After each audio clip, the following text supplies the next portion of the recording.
Imagine a prehistoric winter gripping the land when the biting cold of the Neolithic era dictated human survival.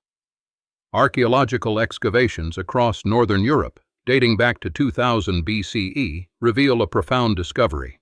Beneath the frozen crust, early communities dug shallow pits, covered them with branches, and brought inside stones heated in roaring fires. This was the primal birth of ancient heat therapy. Stepping into these early earth enclosures meant crossing a threshold from scarcity into a sanctuary of enveloping warmth. The air inside grew heavy as radiant heat from glowing rocks pushed back the Ice Age chill. The howling wind was silenced, replaced by the collective breathing of those gathered within. It was a profound environmental shift, offering deeply sensory immersion into a protective atmosphere. This foundational discovery of heated stones in enclosed spaces quickly transcended the simple need to stay warm. Across diverse continents, isolated cultures recognized that pouring water over searing rocks fundamentally altered human physiological response. The sudden spike in ambient temperature initiated cardiovascular shifts, changing how the body interacted with its surroundings. This convergence of natural elements forced the body to adapt. The resulting sweat was not merely a byproduct of temperature, but an active process of purification that early humans intuitively understood as vital. By transferring the raw energy of fire into dense stone, ancient peoples engineered a controlled artificial fever. This manipulated microclimate accelerated the heart rate and opened the pores. It was a sophisticated application of natural physics, utilizing steam for physiological regulation. Beyond the mechanics of the sweat, these dark spaces fulfilled an urgent psychological need for safety. Anthropological records of early Eurasian nomadic tribes suggest the heat lodge served as a vital psychological sanctuary. In the enveloping darkness, illuminated only by the faint glow of the stones, the mind detached from the external pressures of surviving the brutal elements. The profound quiet forced a deep, inward focus. This sensory isolation created a rare opportunity for cognitive rest and emotional recalibration. Stripped of their protective layers and huddled closely together, individuals experienced a vulnerability that paradoxically fostered deep feelings of security and communal trust. The womb-like environment offered a symbolic return to a state of primal protection, allowing the nervous system to shift from constant vigilance to restorative calm. As human societies evolved from nomadic tribes into settled communities, this primal survival instinct transformed into structured cultural traditions. The simple act of seeking warmth became infused with deeper meaning, evolving into complex rituals that sought to purify both flesh and spirit. This marked a profound shift in human consciousness. The heat lodge became a temple of the earth, seamlessly intertwining the physical and the metaphysical. This evolution gave rise to distinct yet connected practices across the globe, from the frosty expanses of the Nordic regions to the mystical landscapes of Mesoamerica. Each culture adapted the core mechanism of the heated stone to reflect unique cosmologies.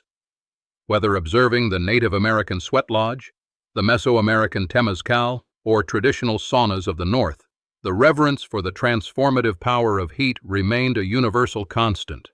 In the unforgiving ancient landscapes of northern Europe, this yearning found expression in early Finnish earth saunas.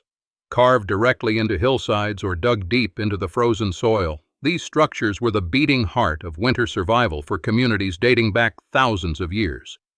Covered with thick layers of turf and timber to insulate against the cold, they appeared as subtle mounds in the snowy terrain. Stepping into the earth sauna required descending into the soil itself, leaving the blinding white expanse of the Finnish winter for a world of shadow, wood smoke, and radiating warmth. The air was thick with the scent of burning birch, grounding the senses in the raw materials of the forest. This subterranean refuge offered a concentrated pocket of life-sustaining heat designed for uncompromising resilience against a harsh climate. At the center of this refuge stood the kiuas, a massive stove constructed of carefully selected stones, requiring a meticulous preparation process. Hours before anyone entered, a roaring wood fire was built beneath the rocks, transferring energy deep into their mineral core. The smoke was allowed to fill the room before being vented out, sterilizing the space with antimicrobial soot. Only when the stones glowed with retained heat was it ready. The true transformation occurred with the creation of loili, a concept so revered in Finnish folklore, including the epic poetry of the Kalevala, that it translates as the spirit of life. When cold water was ladled onto the searing kiwas, it violently expanded into a wave of invisible scorching steam. This was considered a physical manifestation of life force, a sacred breath enveloping the body in warmth. This historical setting of the early Finnish sauna provided far more than just a place to bathe. It served as the most sterile and medicinal environment available to these ancient communities. The combination of intense heat and antimicrobial wood smoke created a remarkably clean space, practically free of everyday pathogens. It was here that the sick were tended to, as the heat acted as a broad-spectrum therapeutic tool. Crucially, this sterile environment made the sauna the traditional place for childbirth, offering a warm, clean sanctuary for welcoming new life. The heat relaxed the mother's muscles, while purified air and water reduced infection risks. Women would retreat to the quiet darkness, supported by the warmth of the stones and the sacred breath of the steam. The space that provided refuge from winter also served as the gateway for new generations. This absolute reliance on the physical space of the sauna forged a unique cultural identity, transforming it into an enduring institution of equality and community bonding. In a society where survival depended on collective effort, the sauna became the ultimate equalizer. Stripped of the outward markers of status, individuals entered the heat as equals, bound by their shared humanity. The shared endurance of intense temperatures reinforced the social fabric.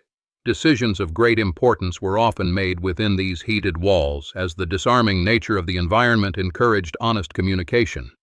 The sauna became a vital space for diplomacy and social cohesion, where grievances could be aired and settled in an atmosphere of mutual respect.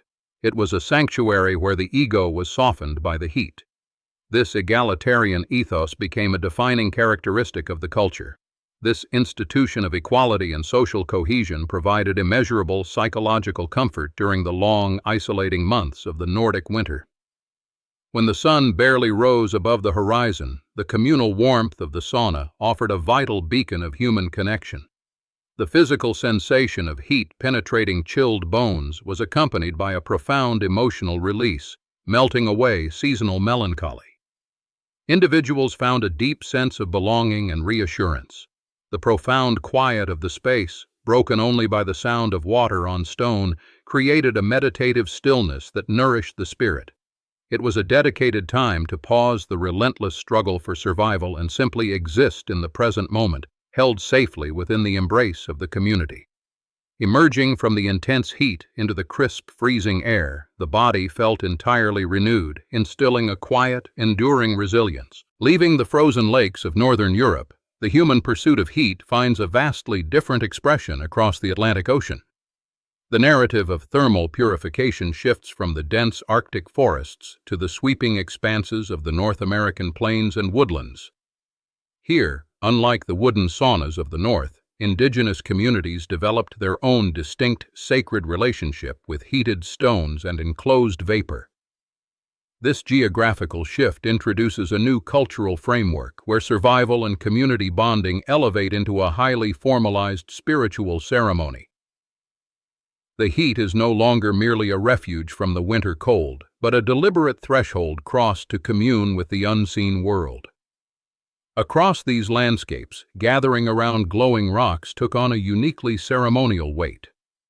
Central to this tradition is the architecture of the Native American inipi, commonly known as the sweat lodge.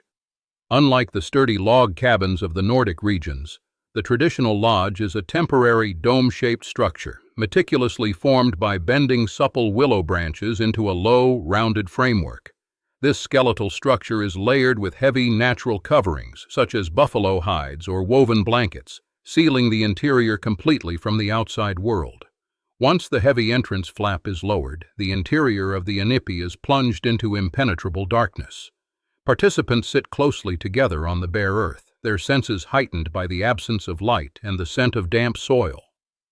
The only visual anchor is the faint red-hot glow of the heated stones placed carefully into the central pit, radiating an intense, dry warmth before the water is poured. The physical construction of this willow frame structure requires the careful heating of stones in an external fire before they are carried into the center pit. Once the stones are situated, the ceremony guide begins the careful pouring of water, instantly filling the confined space with thick, enveloping steam. This generation of vapor initiates a sequence of intense thermal waves that challenge physical endurance. The sudden spike in humidity forces the body to sweat profusely, accelerating the heart rate and dilating blood vessels in a mechanism that closely mirrors the physiological stress of cardiovascular exertion.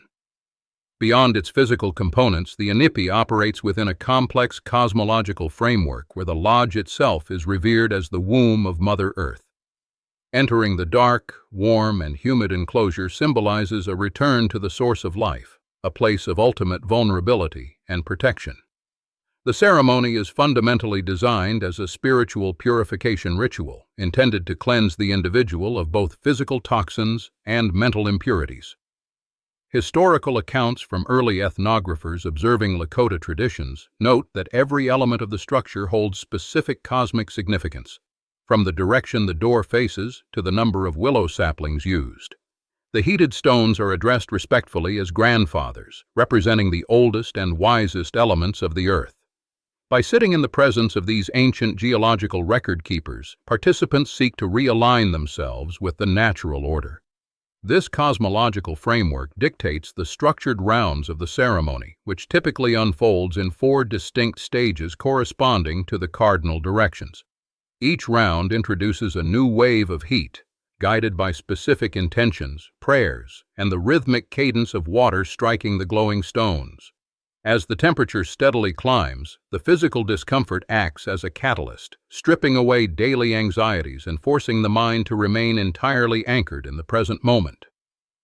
The guide regulates the intensity of the vapor, carefully orchestrating the environment to push participants to their edges without breaking their resolve. In the pitch-black heat, a powerful emotional catharsis takes hold, often accompanied by traditional songs and vocalized prayers. Records from 19th-century observers on the Great Plains describe the lodge as a space where men and women wept openly, shedding emotional burdens accumulated over seasons of hardship.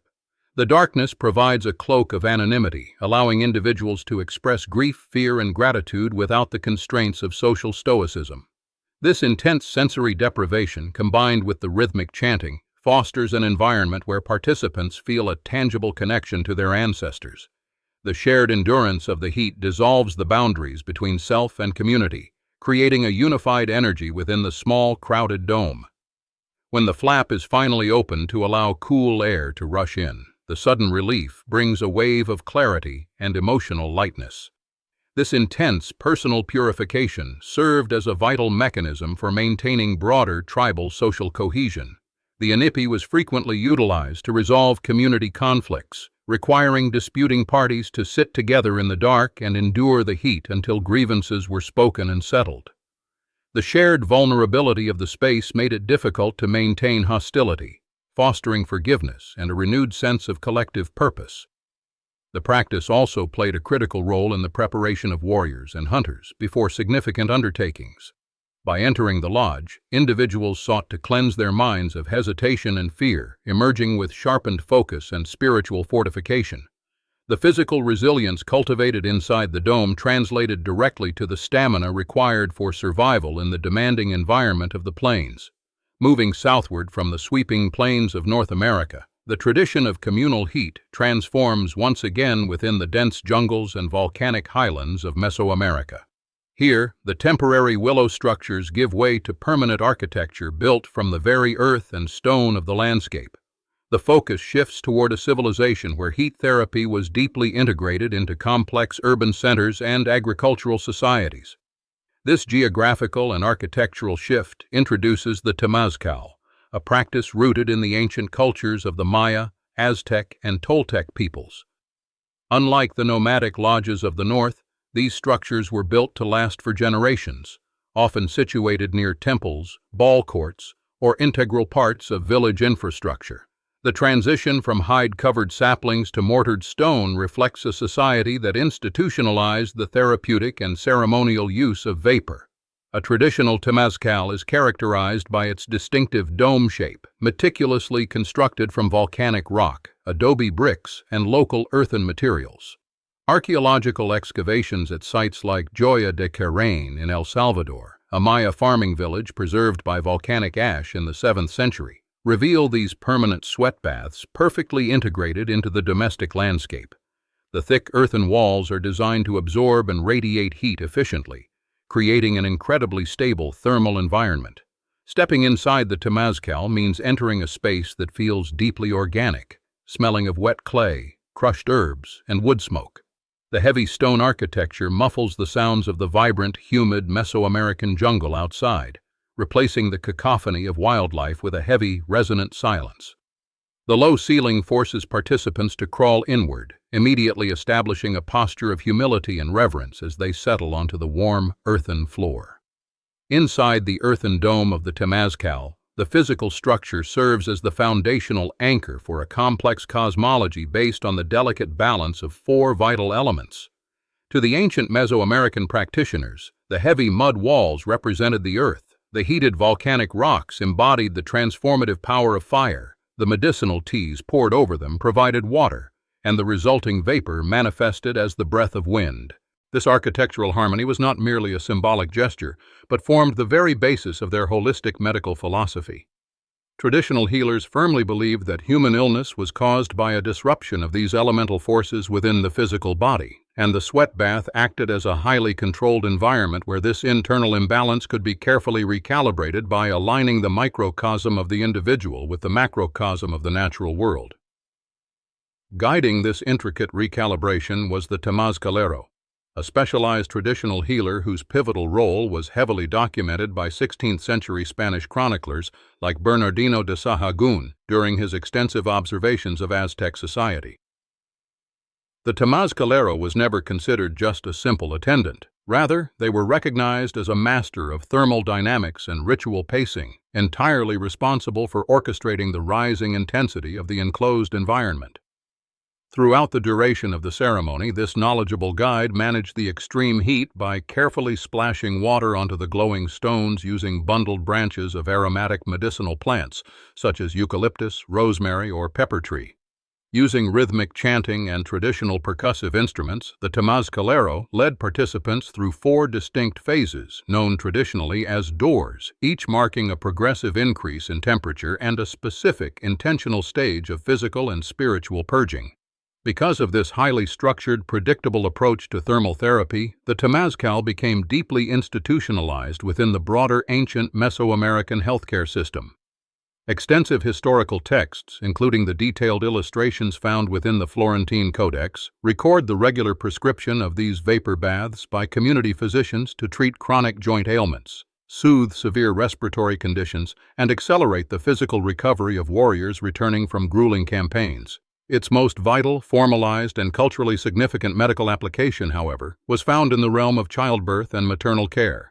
Specialized midwives, known as parteras, utilized the warm, sterile, and highly controlled environment of the stone bath to soothe intense labor pains, safely deliver newborns, and provide essential postpartum recovery care, treating the architectural space as a literal, physical extension of the maternal womb. The culmination of this intense physical and mental trial arrives at the closing of the 4th door, when the ambient heat has reached its absolute peak and the human body has completely exhausted its normal physical reserves. Participants must slowly crawl back out through the low, narrow exit, transitioning abruptly from the sweltering, herb-scented enclosure into the cool, open, and expansive air of the surrounding environment. This stark, immediate environmental contrast triggers a powerful, cascading physiological and emotional reset throughout the entire nervous system. Historical accounts and living oral traditions consistently describe participants emerging from the heavy stone structure feeling completely physically renewed, experiencing a visceral, undeniable sensation of rebirth as they take their first unburdened breaths and leave their accumulated physical exhaustion behind in the damp clay floor. Looking broadly across the frosty, mirrored lakes of Finland, the sweeping grassy plains of North America, and the dense volcanic highlands of Mesoamerica, a striking anthropological pattern clearly emerges. Completely separated by vast, uncrossable oceans and thousands of years of independent human history, these disparate cultures arrived at nearly identical methods of intensive thermal purification.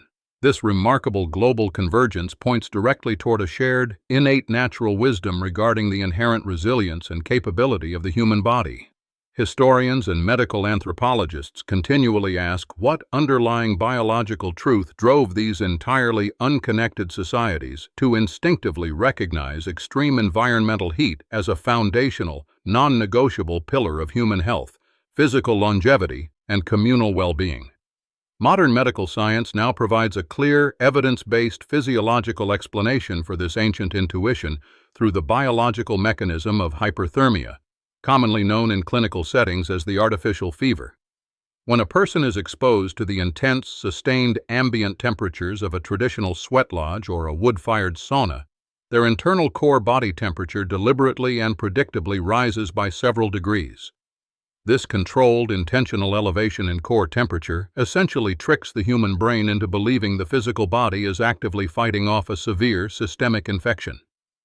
In immediate response, the central nervous system activates a robust, full-body immune response, significantly increasing white blood cell production and initiating a complex cascade of natural restorative processes that ancient healers accurately observed in daily practice but could not quantify under a modern microscope. As the artificial fever fully takes hold, the most immediate and highly visible defense mechanism deployed by the nervous system is diaphoresis, the rapid onset of heavy and continuous sweating. The human skin, acting as the body's largest and most dynamic organ, immediately opens millions of microscopic pores to release internal moisture in a rapid, desperate attempt to cool the surface layer and regulate the escalating internal climate. This intense, sustained fluid loss acts as a highly efficient, full-body filtration system that operates entirely without modern mechanical intervention. As heavy moisture pours from the skin, it actively carries away accumulated metabolic waste products, flushing out the entire biological system in a continuous stream that traditional cultures universally recognized as a tangible, physical purging of internal illness and lingering stagnation.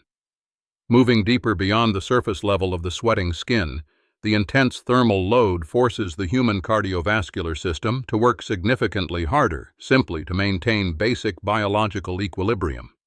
Clinical studies published in contemporary medical and sports science journals consistently demonstrate that sitting quietly in a traditional high-heat sauna can elevate the resting heart rate to levels directly comparable to moderate physical exercise, such as a brisk neighborhood walk or a light jog.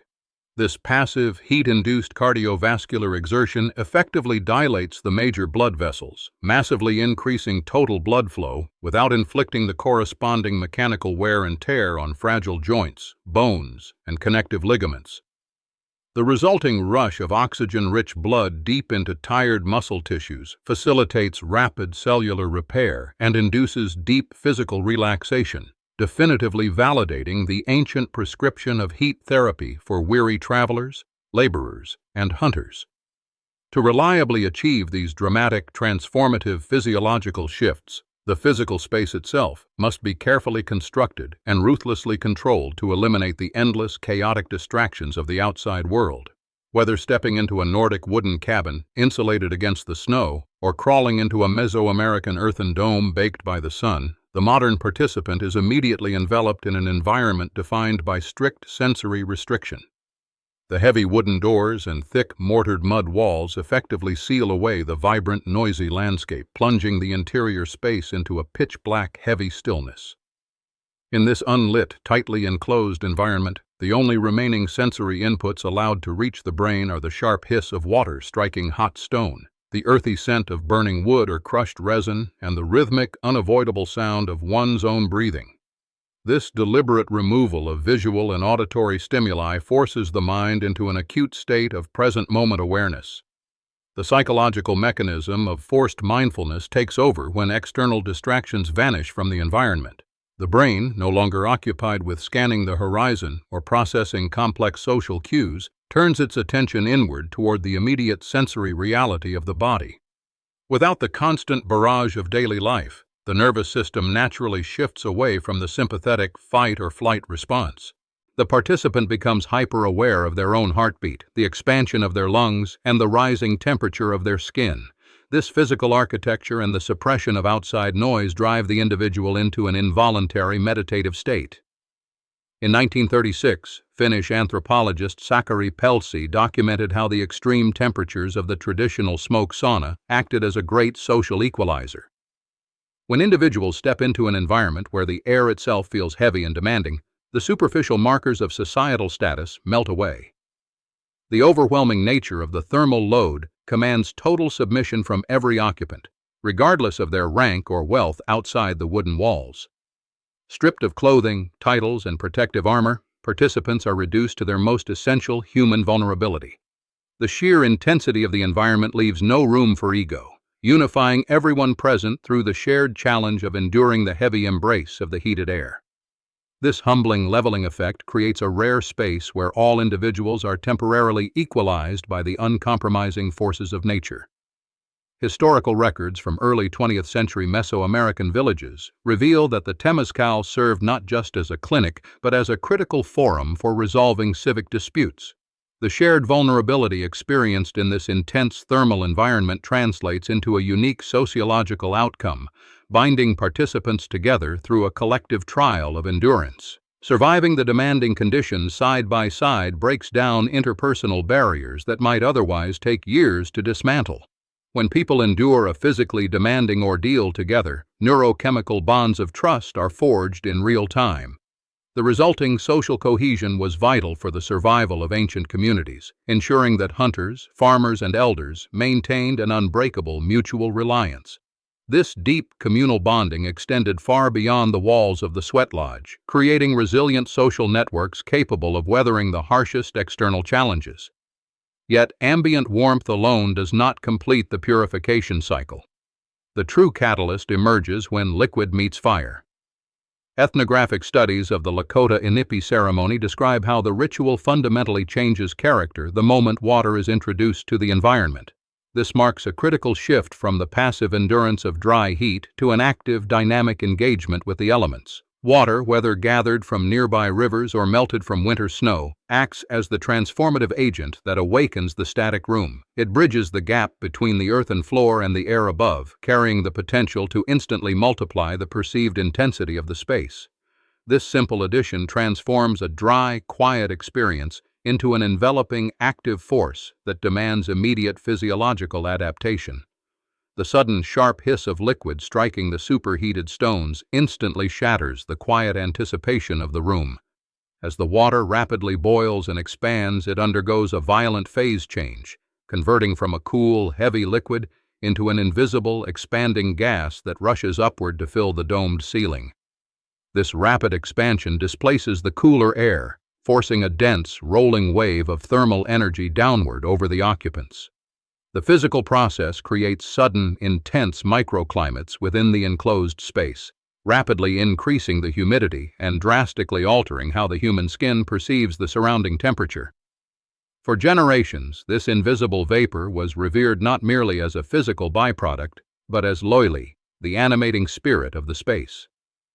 Across various traditions, this rising column of vapor is conceptualized as a communicative medium, a tangible breath that carries human intentions upward while bringing restorative energy back down to the physical body.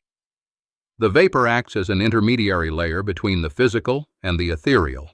By interpreting the movement, heat, and sound of the expanding gas, traditional guides read the energy of the room, adjusting the flow of the ceremony based on how the invisible entity interacts with the people gathered inside. This spiritual understanding transforms a simple thermodynamic reaction into a living, breathing participant in the ritual.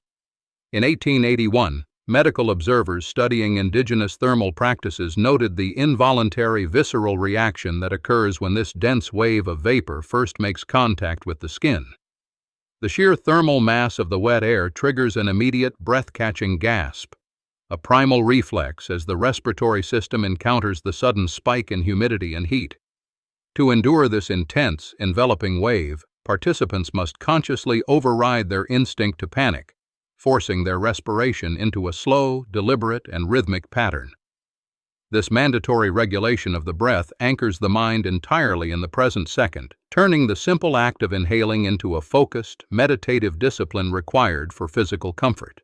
This intense respiratory engagement yielded documented health outcomes, as noted in early 20th century public health surveys of rural Nordic populations who relied on these practices to survive brutal winters. The inhalation of hot, humid air acts as a powerful natural expectorant, dilating the bronchial tubes and loosening mucus accumulated from smoky hearths and freezing temperatures. By routinely exposing their respiratory systems to these controlled bursts of thermal humidity, ancient communities effectively managed seasonal ailments and improved overall lung capacity. This preventative maintenance was crucial for survival in harsh climates, keeping the respiratory tract clear and resilient against the constant threat of airborne winter illnesses.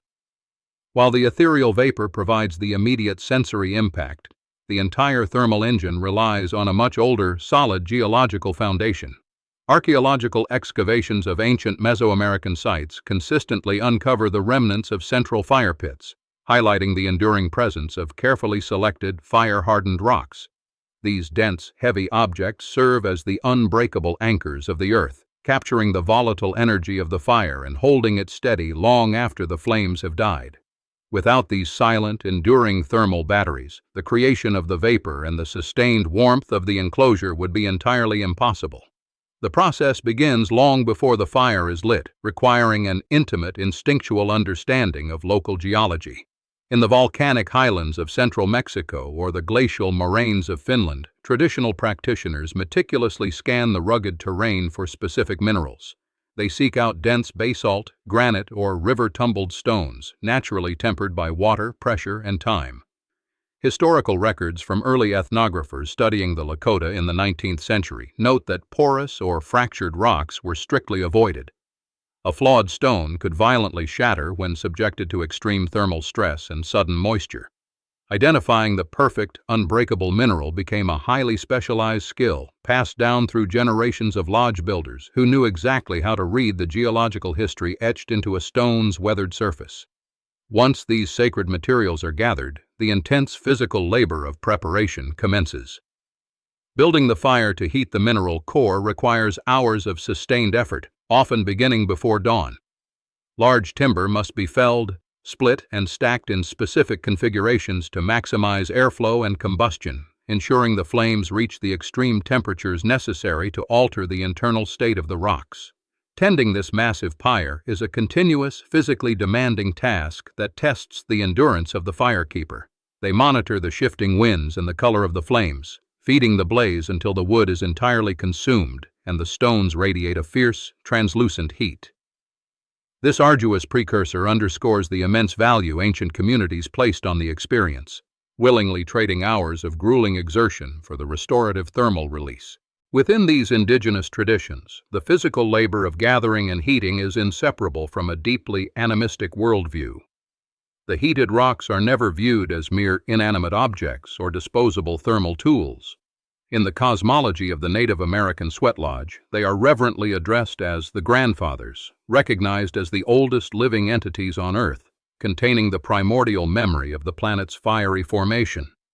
This perspective reframes the thermal process as a sacred exchange rather than a mechanical extraction of resources. By placing these ancient record keepers into the intense fire, the community believes they are awakening the dormant energy of the earth itself. The heat they release is understood as a direct transmission of ancient wisdom, a physical manifestation of the planet's enduring strength offered to those sitting within the enclosed space. When the glowing red stones are finally carried into the center of a pitch-black enclosure, the visual impact is immediately mesmerizing. In a space entirely sealed off from the outside world, these radiant embers become the sole source of illumination. Their rhythmic, pulsing glow commands absolute attention, stripping away external distractions and drawing every eye toward the center of the room. The psychological effect of this singular fiery focal point is deeply hypnotic. As the intense warmth radiates outward, participants find themselves locked in a state of quiet reverence, captivated by the raw elemental power resting just inches away. The surrounding shadows dissolve the physical boundaries of the room, leaving only the comforting, primal presence of the glowing earth to anchor the mind firmly in the present moment. This absolute reliance on regional geology fostered a deep, symbiotic relationship between early communities and their specific environments. Because the architecture of the heat lodge depended entirely on what the local earth provided, the practice inherently rooted the people to their surrounding landscape. A Finnish sauna built from glacial granite functioned with a different thermal signature than a Mesoamerican Temazcal heated by porous volcanic basalt. Archaeological surveys conducted in the Oaxaca Valley have traced the stones used in ancient ceremonial sites back to distant riverbeds, revealing the lengths to which communities would travel to harvest the precise materials required. This geographical dependency meant that to master heat therapy, a culture first had to master the ecological realities of their homeland, weaving their survival into the local terrain. Yet the mastery of fire and stone represents only half of this ancient therapeutic equation. Once the mineral foundation was laid, traditional healers turned their attention to the surrounding flora, seeking to enhance the purifying effects of the heat. They recognized that the intense thermal environment was the perfect catalyst for releasing the volatile properties of local plants. By introducing specific vegetation into the extreme heat, these communities transformed a simple sweat bath into a complex botanical infusion. Historical botanical texts from 16th century Europe and oral traditions from the Americas detail how specific leaves, barks, and resins were meticulously gathered before a ceremony. This transition from geology to botany allowed practitioners to tailor the thermal experience, addressing specific physical ailments through vaporized plant compounds. The methods used to integrate these botanical elements were highly specific to each culture and region. In the traditional Finnish sauna, bathers utilize a vita, a carefully tied bundle of fresh birch branches, rhythmically striking the skin to stimulate circulation and release the leaves' natural oils into the humid air. The physical action serves as both a vigorous massage and a highly effective method of botanical dispersion. Across the Atlantic, techniques adapted to the available flora. Inside the inipi, bundles of dried white sage or sweetgrass are laid directly upon the glowing stones, sending aromatic smoke spiraling into the enclosed space. In the Mesoamerican Temazcal, healers brew potent infusions of copal resin, rosemary, or eucalyptus, ladling the fragrant water over hot volcanic rocks to create a dense, medicated vapor. Modern chemical analysis of these traditional botanical tools reveals a sophisticated understanding of natural pharmacology that predates laboratory science. The birch leaves used in the traditional vihta contain saponins and essential oils that act as mild, natural antiseptics, actively cleansing the skin when combined with the heavy flow of sweat. Similarly, the volatile compounds released by smoldering sage or vaporized eucalyptus are now documented to possess significant antimicrobial and bronchodilating properties.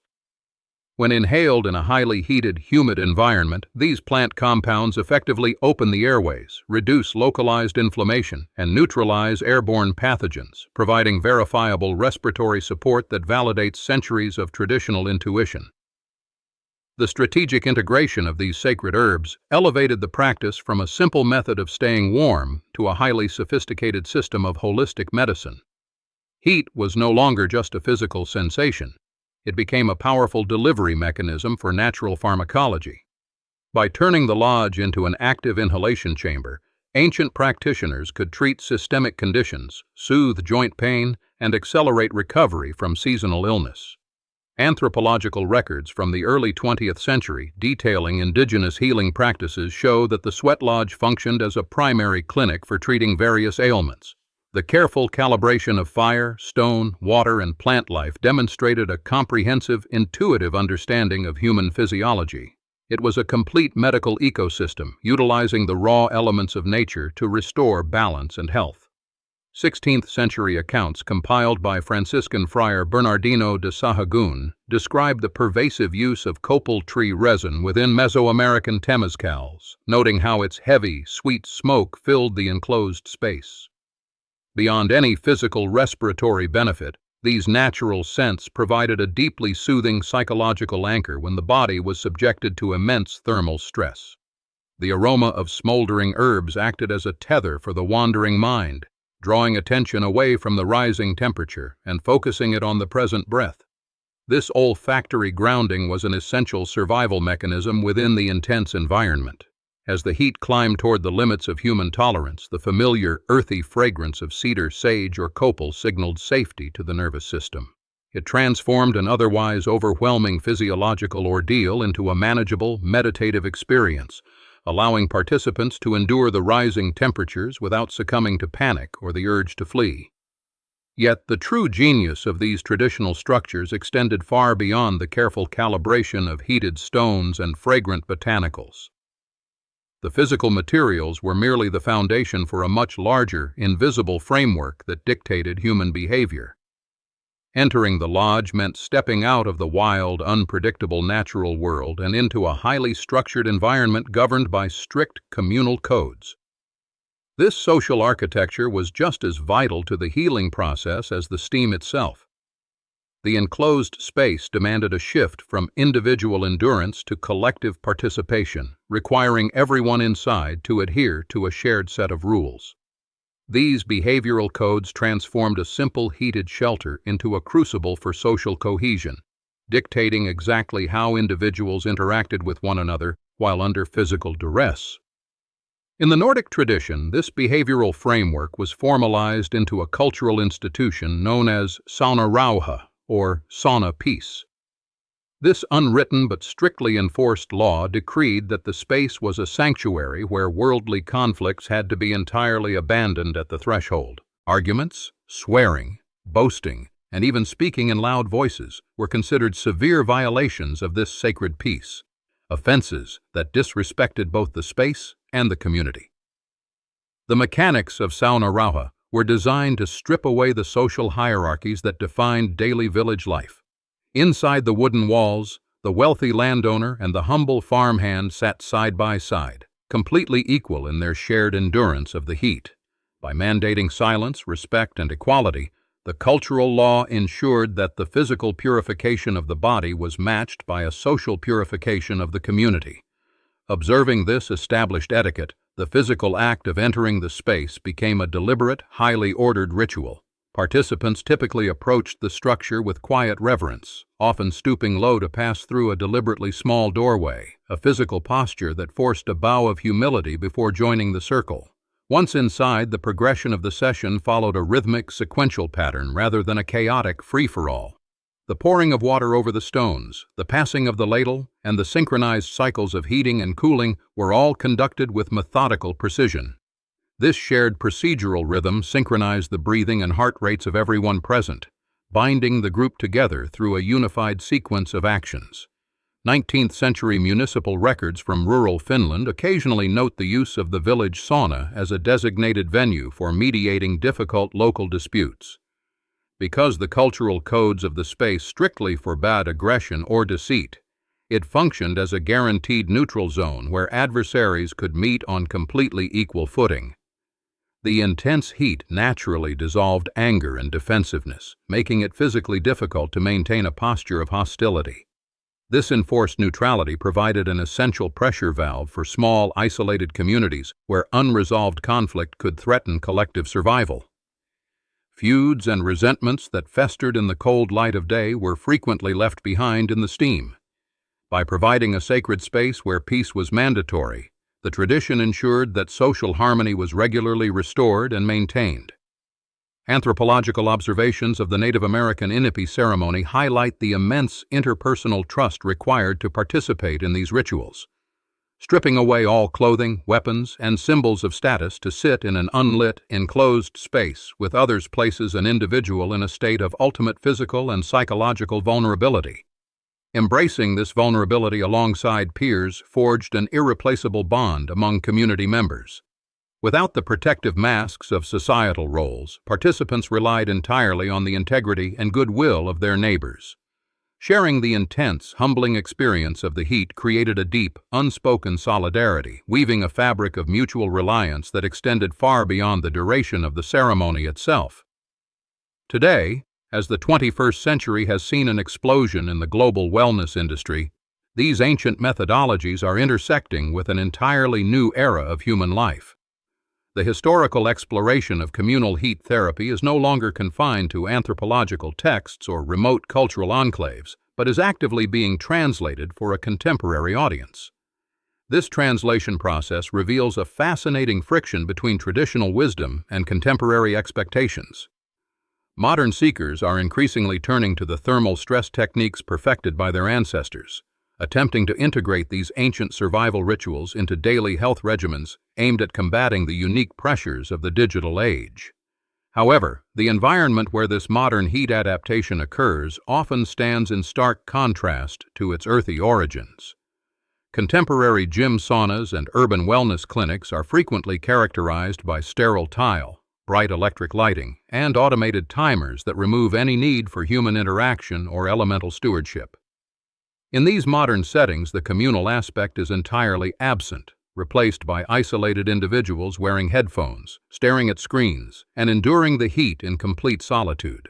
The raw elemental connection to wood, fire, and stone has been sanitized, reducing a complex social and spiritual ecosystem into a purely transactional physical treatment. Despite this sterile modern adaptation, contemporary science has begun to rigorously quantify the physiological benefits that these ancient spaces provided. Clinical trials, such as those conducted by the University of Eastern Finland over the last decade, have mapped the biological mechanisms triggered by intense thermal stress, focusing heavily on the rapid release of heat shock proteins. These specialized proteins act as molecular chaperones, repairing damaged cellular structures and preventing the misfolding of other proteins under stress.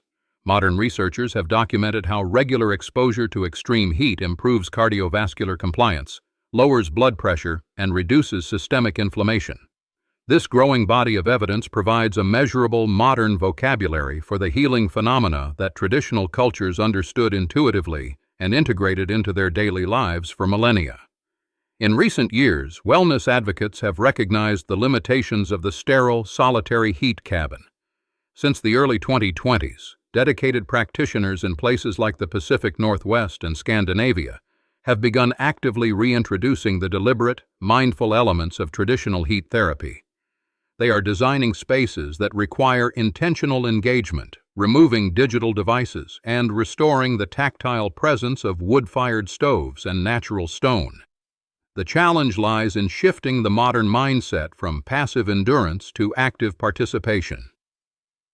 Guides and facilitators now emphasize the ritual of preparation, asking participants to fetch water, tend the fire, and observe the slow accumulation of heat. This deliberate pacing forces a mental deceleration, requiring individuals to focus entirely on their physical sensations and the immediate environment rather than treating the experience as a quick, transactional health hack. This shift in practice has sparked a broader global movement away from isolated wellness culture. Across urban centers from London to Los Angeles, a new wave of community-focused bathhouses and cooperative saunas has emerged. The British Sauna Society, established to promote authentic communal heat culture, reported a massive surge in public, shared sauna spaces built along coastal and urban waterways between 2021 and 2023. These newly established spaces prioritize social architecture over mere physical detoxification. They are designed with circular seating, shared cooling plunge pools, and communal resting areas that naturally foster conversation and shared vulnerability. The consequence is a revival of the sauna as a localized hub for civic engagement, where the shared physical challenge of extreme heat naturally dissolves social barriers and encourages authentic human connection. The immense relief experienced within these revived communal spaces strikes a deep, resonant chord for those exhausted by an increasingly digital, fragmented world. Stripped of screens, notifications, and the constant demand for virtual availability, individuals find an immediate, visceral grounding in the physical presence of others. The shared silence, broken only by the hiss of steam, becomes a sanctuary from the relentless noise of modern life. Sitting shoulder to shoulder with strangers in the intense, enveloping warmth, people report an overwhelming sense of belonging that is rarely found in contemporary society. The shared endurance of the heat cycle creates an unspoken bond, an immediate solidarity that cuts through the loneliness of urban living. It is a raw, emotional unburdening, where the simple act of sweating together provides a powerful tactile remedy for the quiet isolation that defines so much of the current human condition. As this movement expands, a critical tension emerges between the desire for holistic well-being and the risk of commercializing sacred traditions.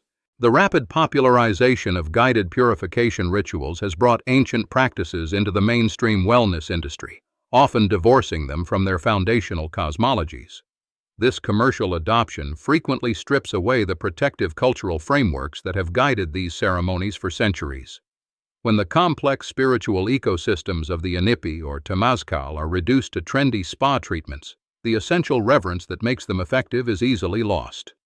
This commodification demands a careful, urgent reevaluation of how modern seekers engage with indigenous wisdom. The ethical framework for engaging with these traditions rests on a vital distinction between respectful appreciation and extractive appropriation.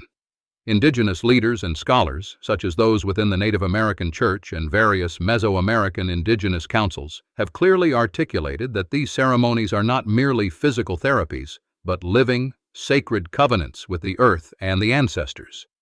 True appreciation requires acknowledging the specific origins of these practices, understanding the historical struggles to preserve them, and respecting the strict protocols governing their use. It involves recognizing that the role of a ceremonial guide is a lifelong commitment earned within a specific cultural lineage, not a certification acquired through a weekend workshop. Proper engagement is defined by reciprocity, humility, and a willingness to support the communities from which this wisdom originates. In response to the widespread misuse of traditional ceremonies, indigenous knowledge keepers have implemented concrete measures to protect their sacred rights.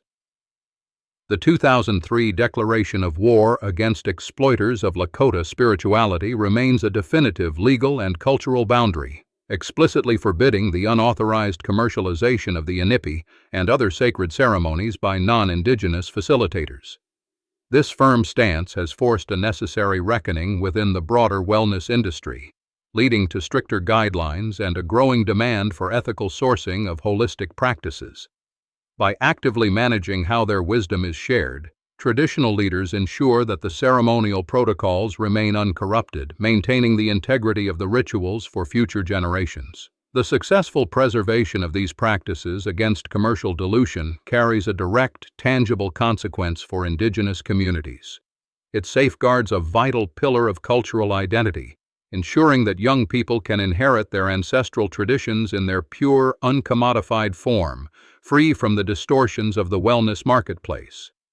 For the broader public, this careful stewardship means that when authentic cross-cultural sharing does occur under proper guidance, the experience retains its true transformative power. The boundary set by traditional leaders acts as a protective mechanism, preserving the deep, holistic efficacy of the practice by demanding that participants approach the heat with the required humility and respect. For those fortunate enough to participate in an authentically guided ceremony, the emotional resonance extends far beyond the immediate physical relief. In 2019, ethnographers documenting traditional Temazcal practices in Oaxaca noted that participants frequently described a lasting shift in their worldview, characterized by a sudden, overwhelming reverence for the natural elements they had previously taken for granted. This encounter with an unbroken ancient lineage shatters the illusion of human dominance over nature, replacing it with a quiet, enduring humility.